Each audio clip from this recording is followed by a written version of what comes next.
Gerai baru Shop and Drive Haur Gelis menjadi outlet kedua Astra Auto Parts di wilayah Indramayu setelah sebelumnya hadir melalui Shop and Drive Sudirman.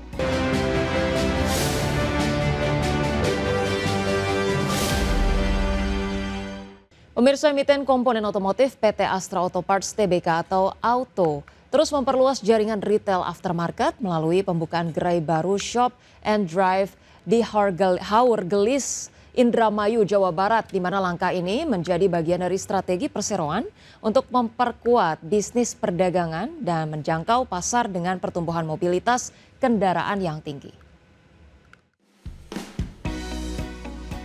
Gerai baru Shop and Drive Haur Gelis menjadi outlet kedua Astra Auto Parts di wilayah Indramayu setelah sebelumnya hadir melalui Shop and Drive Sudirman. Pembukaan gerai ini dilakukan untuk memperkuat penetrasi pasar di kawasan dengan pertumbuhan kendaraan dan aktivitas ekonomi yang terus meningkat. Perseroan menilai kebutuhan layanan aftermarket modern di wilayah tersebut terus bertumbuh seiring meningkatnya mobilitas masyarakat. Astra Auto Parts menyebut Indramayu memiliki posisi strategis sebagai salah satu jalur utama pantai utara atau Pantura yang menjadi penghubung logistik, perdagangan, dan transportasi antar wilayah. Berdasarkan data BPS 2025, jumlah kendaraan penumpang roda 4 di Indramayu mencapai 42.251 unit dan menjadi salah satu yang terbesar di jalur Pantura, Jawa Barat. Kondisi ini membuat kebutuhan layanan perawatan kendaraan terus meningkat. Ekspansi jaringan Shop and Drive juga menjadi bagian dari strategi Astra Auto Parts dalam memperkuat basis pendapatan berkelanjutan dari segmen trading dan retail. Hingga kuartal pertama 2026, kontribusi segmen trading tercatat mencapai sekitar 49% terhadap pendapatan konsolidasi perseroan. Angka tersebut menunjukkan bisnis aftermarket dan retail kini menjadi salah satu pilar pertumbuhan utama perusahaan. Hingga saat ini, Shop and Drive telah memiliki lebih dari 400 gerai yang tersebar di berbagai wilayah di Indonesia. Melalui jaringan tersebut, Astra Auto Parts menyediakan beragam layanan mulai dari penggantian fast moving spare part, battery home delivery, hingga oil home delivery service. Perseroan menargetkan kehadiran layanan otomotif modern yang lebih ketat dan mudah diakses oleh masyarakat di berbagai daerah. Berbagai sumber IDX Channel. Presiden Prabowo Subianto menerima kunjungan dari Wakil Perdana Menteri sekaligus Menteri Negara Urusan Pertahanan Qatar, Sheikh Saud bin Abdul Rahman bin Hassan bin Ali bin Al Thani di Istana Merdeka, Jakarta. Kedatangan Sheikh Saud disambut langsung oleh Presiden Prabowo Subianto, di mana pertemuan berlangsung sebagai sarana untuk memperkuat komunikasi dan hubungan baik yang selama ini telah terjalin antara kedua negara. Dalam pertemuan tersebut, Sheikh Saud menyampaikan pesan khusus dari Emir Qatar, Sheikh Tamim bin Hamad Al Thani kepada Prabowo. Kepala negara pun menyambut baik pesan dan perhatian yang disampaikan Emir Qatar serta menegaskan komitmen Indonesia untuk terus mempererat hubungan bilateral dengan Qatar. Selain itu, kedua pemimpin juga turut membahas sejumlah isu yang berkaitan dengan tindak lanjut dari kerjasama kedua negara yang telah disepakati sebelumnya. Seperti diketahui, pada April 2025 lalu, Prabowo dan Emir Qatar menyaksikan penandatanganan Memorandum of Understanding yang bertajuk Memorandum Saling Pengertian tentang Dialog Strategis antara pemerintah Indonesia dan pemerintah negara Qatar. MOU tersebut menjadi landasan bagi kedua negara memperkuat kolaborasi di berbagai sektor strategis seperti politik, isu regional maupun internasional, pertahanan dan keamanan, penanggulangan terorisme hingga ekonomi yang mencakup perdagangan dan investasi. Pemirsa, Menteri Keuangan Purbaya Yudi Sadewa optimistis bahwa nilai tukar rupiah terhadap dolar Amerika bisa kembali menguat dalam waktu dekat.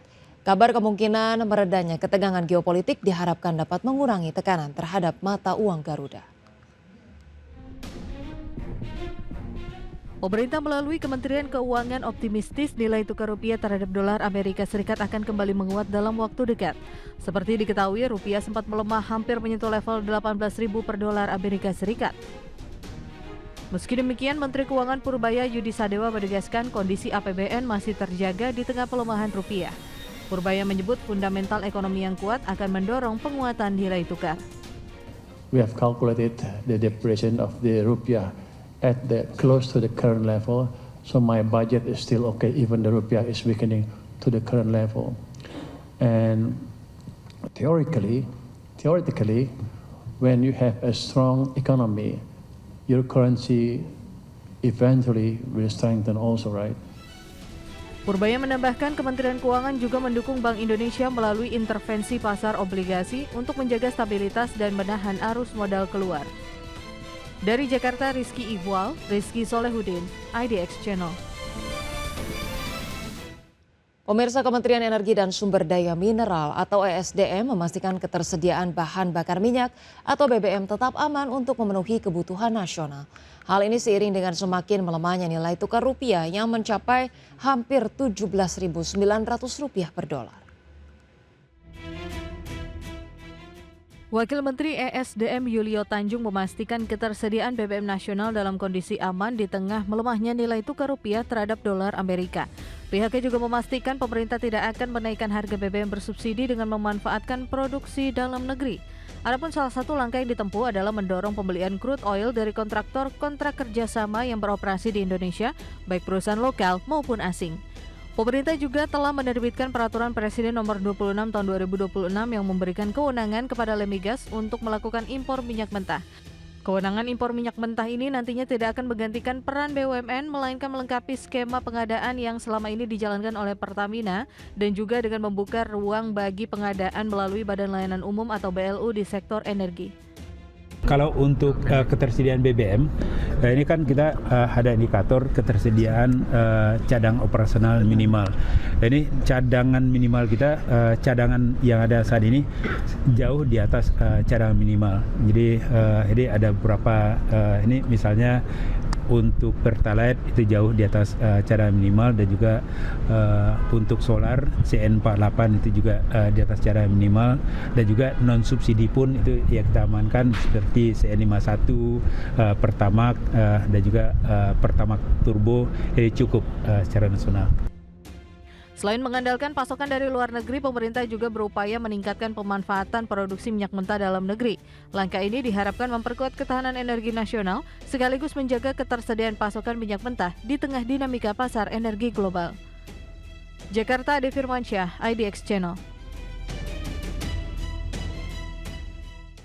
Pemirsa, Badan Pusat Statistik mencatatkan tingkat inflasi Indonesia pada Mei 2026 mencapai 0,28%. Secara bulanan naik dari posisi April 2026 yang sebesar 0,13%. Deputi Bidang Metodologi dan Informasi Statistik Puji Ismartini menjelaskan bahwa secara tahunan Indonesia mencatatkan inflasi 3,06%.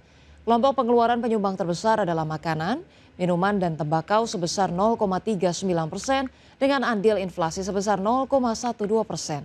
Komoditas penyumbang inflasi utama ini atau utama kelompok tersebut adalah cabai merah dengan andil inflasi 0,08%, minyak goreng dan bawang merah 0,04%, tomat 0,03% dan beras dengan andil inflasi 0,02%.